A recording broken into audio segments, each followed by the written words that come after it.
I released new profiles because on the Zoom here, I guess 2 weeks ago, I did some manual controlled espresso here.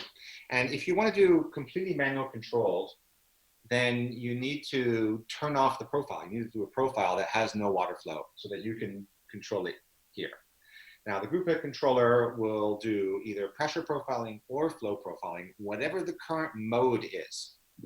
I want to show you then what these profiles are. So if you go to settings, presets, you have to unhide it because they're hidden profiles. And then here we have manual flow control for the group head controller, and manual pressure control for the group head controller. And now I go back here and I have manual pressure, okay? And that's a pressure shot, and the pressure shot with no water at all. Okay? And why don't I do that?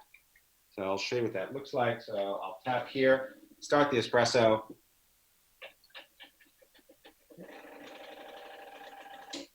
And now, boom, nothing, because we're on no pressure.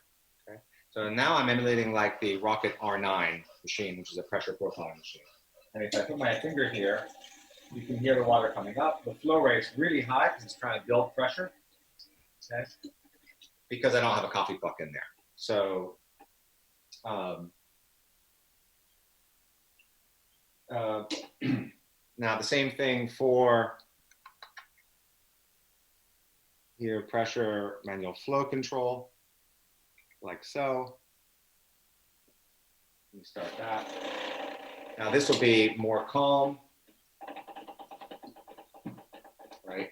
So when I was asking for 1 bar, well, I was trying to get 1 bar, but it couldn't because there's no counter pressure. So the flow was going up really high in the previous shot. This is manual flow control.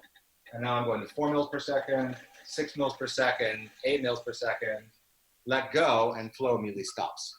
Okay? So for example, if I want to do a shot that was like Italian style with a fast pre-infusion, I'd start at 0, and then let's say I would hit 8. And there it is, putting out 8 mils per second. And then the puck would saturate, and I would let go. And let's say I count 5 seconds now. This is what I used to do on my E61, is count 5 seconds off to pre-infuse. And now let's do 2 mils per second, which would be a kind of normal flow rate.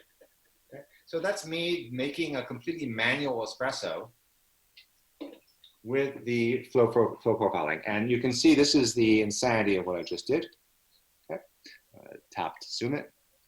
So we had our pre-infusion, and then we rose the flow way up, and then we had a pause here for the pre-infusion to bloom, and then we blasted the puck some more, and then we paused, and then we had an extraction. So that's quite cool that you can do a manual shot, and you could now totally program this. If that actually tasted good, make that something that the machine did automatically for you, or just have fun. By the way, this view here is very similar to what you might find on the Smart Espresso Profiler software by Gabor and Miklos. They have a modification for lever machines that lets you see pressure, and they use an Akai scale to watch flow, and they are getting their group head controller on their machine and porting SAP software to the Decent. And I don't know exactly how long it will take, but that will be a free upgrade. So that will be something that it'll just be a package you can download and install, and it'll be a way to make shots in this kind of mode, but emulating other machines, other profiles they've got, which is a lot of fun and very cool. Bugs wants her coffee.